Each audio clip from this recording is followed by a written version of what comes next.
That's pretty nice. Oh, you're here again. Again is, of course, a very contextual word that doesn't mean much. I think you will find that most things don't mean much unless you say they mean something. And even in the saying of it meaning something, you are using another saying of something to make that first thing mean something. So this is not a unique concept to those familiar with Western philosophy, Derrida and de Saussure, however you say his fucking French name. De Saussure, maybe. And there's another guy maybe. But we have the same concept around maybe 1500 years ago in ancient India, and then sort of slowly moved over to China. So the Buddhists and the Taoists and all, the Mahayana, Prajna, pardon me, those guys are pretty. 2,000 years ago, they knew what they were doing. They had some pretty good insights.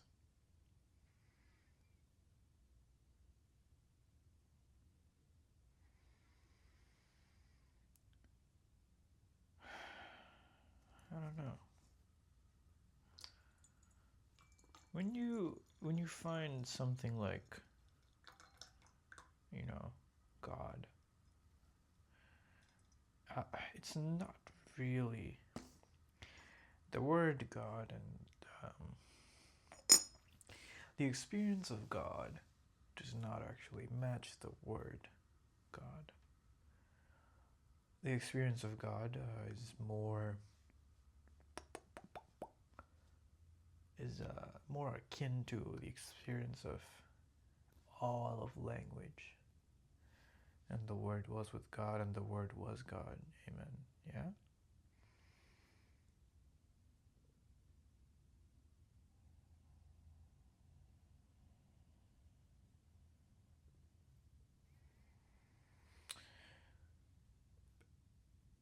In the same way, the present. Like, what? So, what you're experiencing right now has no name.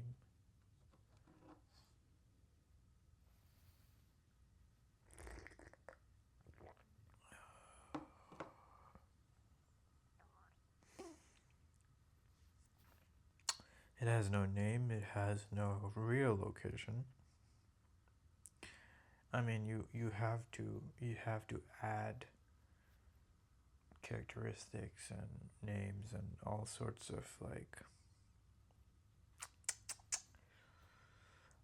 of features of reality to this moment to make it what you know it to be, right? And you can say that you're drawing them from what is outside of you, but you do have to add them. I think that's quite, that's really the, you have to take stuff, glass, right? This is a thing. I can do this with it. I can, I can do that. Yeah. And I can do this. And where does that come from? The truth is, this does not have any, there is no reliability in it, aside from what I previously knew,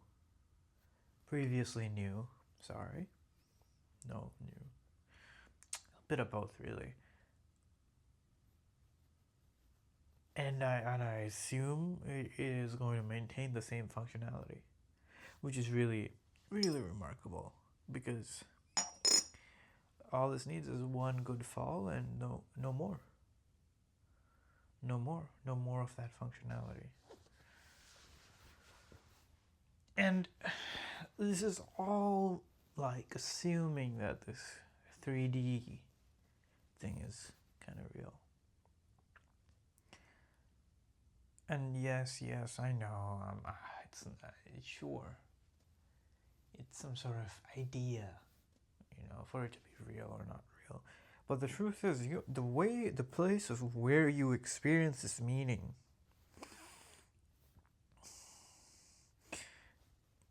the functioning of language is not in space. It's not in this 3D world. I'm just using that. I don't mean this in any sort of metaphysical way. I mean literally, logic does not have a physical form. And your existence of sense is not in a physical form. It is informed by physical forms, sure. And again, just as I just kind of showed you, the physical forms themselves are not fixed. They're fixed for some period of time. Again, the period of time cannot be determined because the time, one, depends on your sense of it. You say it's been around for however long. I mean, and you're doing this, you're making sense of all of this with something that's not material. Sure, the neurons and whatever, but the form of that knowledge is not. It's just a pattern of neurons. The pattern of the neurons is not. I mean, I hope you see what I'm saying.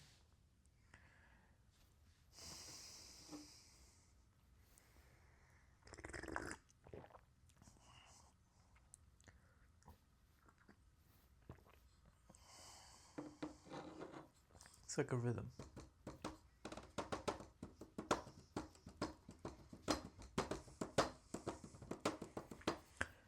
They're all individual sounds, really, and yes, sure, they might be the same or different, and I might repeat them or not repeat them, and it's not really the point.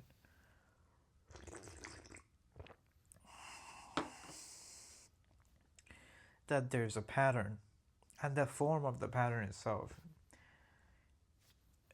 it's the progression, the fact that you can have a progression as an entity.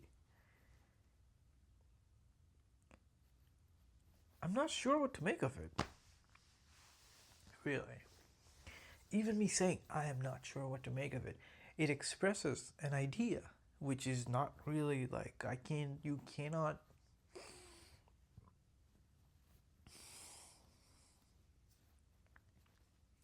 First, I, right? And I is just a sense, like it's I need to construct I based on, this, but it's not just this, because again, this is changing all the time, right? The cells are regenerating, whatever is physical change, and I'm growing older, or growing whatever. Different. The brain is changing too. It's different. So the sense of I, whatever it's based on, is always changing, but the place of I, the placing of I within I, the meaning of I, that it's coming from something or something, that sure the meaning remains the same or something, so you can say that there's some sense in it.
Look, each moment being what it is an illusion.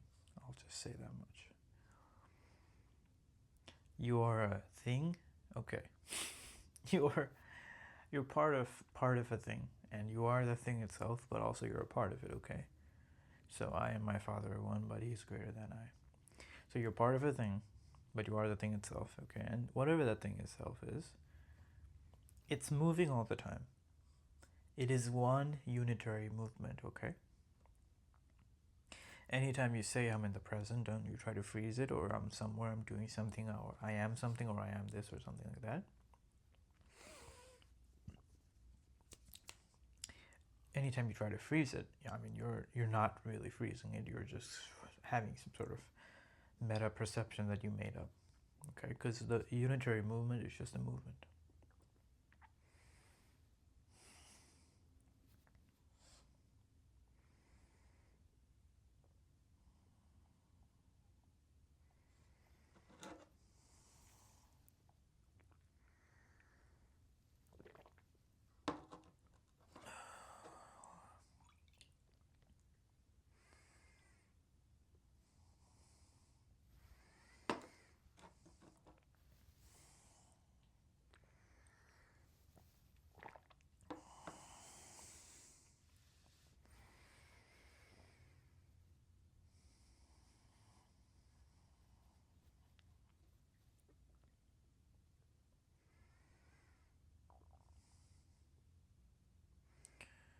Basically, the movement does not demand anything. You just go. It goes, and your only duty is to stop resisting it. It's quite simple when you put it in those terms.